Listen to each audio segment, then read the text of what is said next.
Alright, hi guys. I'm broadcasting from a coffee shop in Vietnam right now. And for any of you who just came to the channel, my name is Paul. We are the physical trader.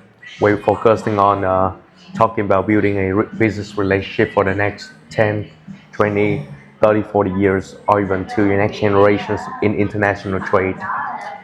And we're focusing on doing so to make sure that you could purchase the product at right quantity, right quality, fair price, so that you could run your business sustainably without being scammed. And in today's video, we love to talk about laws and law enforcement. And when you go to do a new business in new commodity or new product, there's always come with regulations that, and guys, I'm not a lawyer, so if you want to verify the information, you go ahead and do it yourself, because I'm not expert in that. I'm not a licensed lawyer, but I just gonna tell you what I did and what I actually experienced. So law and law enforcement is always two different things.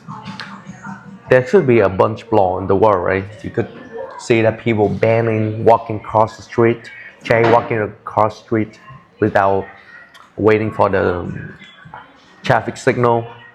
There could be a law for some specific commodity to be able to get out a country. There could be a bunch of article and guidelines from the government say that you need to do this, you need to do that. There's a lot of information flow in the air on the internet, on social media. There's many false informations.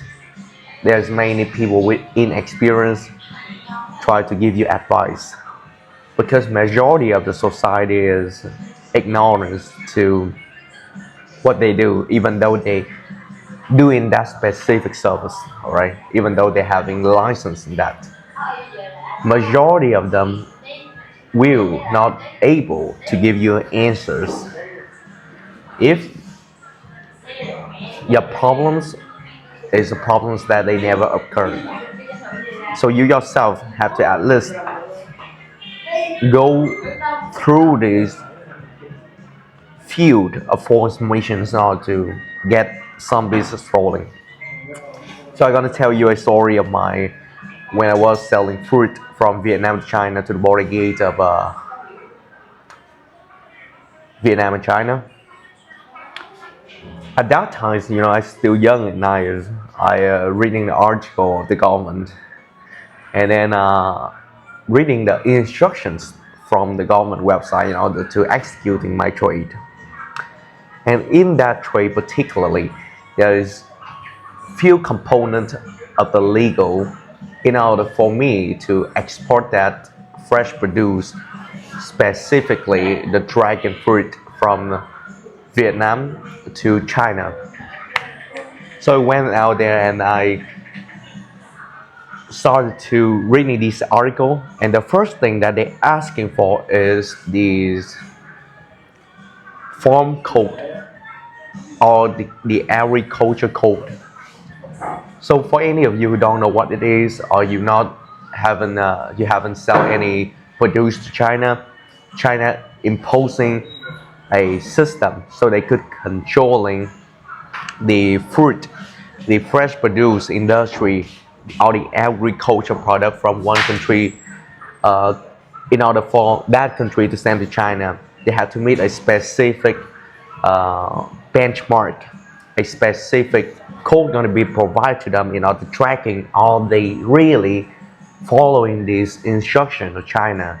So every fruit came to China have to meet this standard and have to having the farm code in order to get to China. So in the Vietnam laws and regulation and article from the government saying that the government office of the agriculture department gonna having the power to hold the farm code and provide it to the entrepreneur who exporting this fruit. And in order for you to getting this farm code, you will need to go to see these people, have a conversation with them, proving that you are purchasing product from the local area, from local farms, in order for the governor officers to providing you this code so that you could start to pack the fruit into the container and ship it to China. So that's what I did. I went to the government office and started to asking for these things. And in all the country, especially Vietnam at that time, there's always the government pen, which means that you go to one guy and that guy point you to another guy, that guy point you back to another guy, and then they point back to each other. It's like the Spider-Man meme, you know, everybody point at each other and no one take responsibility, even though on the article it stating that they are the one who in charge of that specific functionality. So I called into the highest department of Vietnam and asking for it, and they couldn't provide me for it, and they point to another local office in the local province. Then I go to that office. After that office point me to another small office, and they point from that small office, they point me back to the big office, and then just on and going on. And to me at the time, it's like, what the heck? You know, the article say that, hey, you need to do A, B, C, but when I do A, B, C, it's not working. They're messing around with me. They're playing with me, and they're not providing me what I needed. Even though I have the proof that I go to purchase dragon fruit from the local area to export to China. So a couple months after that, you know, after all the confusion, all the struggling, I cannot get through it. I cannot do anything. I was so desperate, guys. At that time, I got a client who wanted to purchase fruit from me, and I don't even know how to get the fruit out of Vietnam and bring it to China, even though I follow all the instructions. So fast forward a couple months later, I started to export my first container of fruit from Vietnam to China, and the whole process was nothing like the article, nothing like it. Because the thing is, there's a money and interest involved in this code, and it's already handed to a specific small amount of group, and that group commercialize this code. So if me as an entrepreneur, I want to export these fruit, these fresh produce, I will at least need to go to these small group of people who already purchased all the farm code in order to purchase that code to using on my containers to make it legally able to export to China. So that's the reality. So could you do it in the way that the government state that you should allow to do? The answer is no. The answer is no.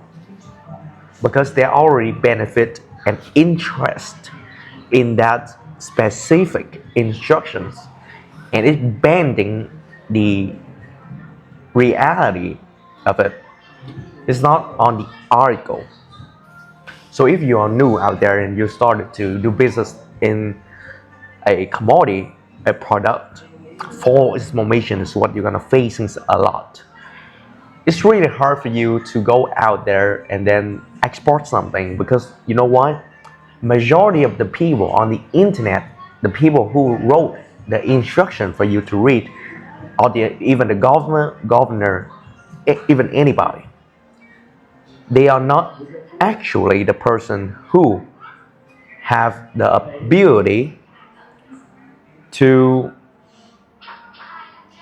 export the product. They never experiencing the process of exporting a product. They never have to dealing with the problems that you had to face. And majority of these things sometimes not something good in order to public online also. So if you listen to people and reading article from people who never done that before, it's going to damage your business. It's going to damage yourself, and it's going to take you much longer period of time in order to get to the point where you could bring that product out of the country. So the better way for you to do these things is not reading this article. You could read it, but the best thing for you to do is that you go and ask people who already done it. It's not people online, it's not people who just wrote an article, really nice article with good Vietnamese, good English. Don't do it. The best thing for you to get a role is to talk to people, to see the reality of the trade flow, to see where the interest locating at, who you need to buy the service from in order to deliver your product out of your country. There's many more pieces to the trade that you need to solve. All right, and it's not going to be located on the internet. You need to go and see people to solving that. Let me give you the example.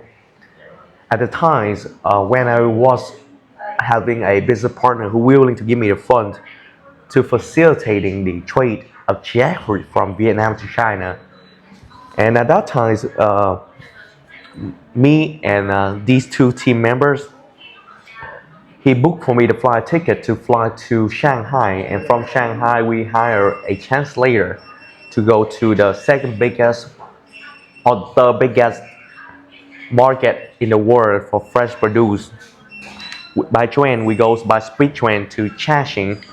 It's the third biggest market in the world for fresh produce. Every single day they consuming 90 to 120 container jackfruit only. Jackfruit only, alright? That's a huge market. That's bigger than any market I have seen in my life, guys. I go into the Hunt Point Market in New York. It's not that big. Yes, it's have a big volume transactions, as what the article say, but it's not that big. The size is not comparable to the size of the Chashing market. So if you are a fresh produce trader, I highly recommend you to fly to Chashing market in Zhejiang province of China to see how people facilitating their trading over there. It's a magnificent market. All right, get back to the story. So we get on the speed train and go into this market. I walk into the market. I see container after container rolling up and down to the sections, and there's people selling it. The market have a bunch of buyers, a bunch of sellers walking around and facilitating the trade, the transactions. All the worker lifting up the jackfruit, putting it out the jackfruit, and then we little people who know nothing about market, we went with our translator. She don't know nothing about market too. We started to walk onto these people and asking how could we providing jackfruit to the market, and then they pointing us to their offices. We went to their offices. We knock on the door. We see the big boss. We're drinking tea. We do all the Chinese gestures. You know, in China, it's really funny. Whenever people pouring tea for you, you usually people will not say thank you. They having some small gestures that they knock on the table using their two fingers, you know, to say, "Hey, I recognize your help to pouring tea for me." So that's some really nice gestures that I learned in China. All right, we knock on office after office after office, and when we going out for them to show us the quality that they are selling and consuming right now, I was like monkey discover fire, guys, because the quality of the fruit, the grade B in China The grade B in China was grade C in Vietnam. Grade C in China was grade D in Vietnam. So it's lower one grade, which means that people making profit out of these differences. And I was amazed, guy. I was like monkey discover fire, and I was so happy at my discover. So imagine you yourself as a new trader. You get into trade flow, and you don't know these market having a different standard in order to labeling the classified systems. Then you're gonna mess up the trade, and then you surely gonna lose money, and that's not what you want as a new trader. Um, so I think I'm gonna fix the title of this video about theory versus reality. All right. On theory, the A is A, B is B, C is C, but in realities, A in some market is B in some market, C in some market, D in some market. And sometimes the articles say that you need to meet some government, you do A, B, C, you're gonna get that. The reality is that you need to purchase some service in order to facilitate the transactions. So majority of people gonna make a mistake of chasing a route and asking questions from the people who never done it before, and from that you will stuck in the process and never gonna get to the end. Right? Don't be stupid, guys. Don't be like me. I took 7 months now to learn these two informations for the fruit trade.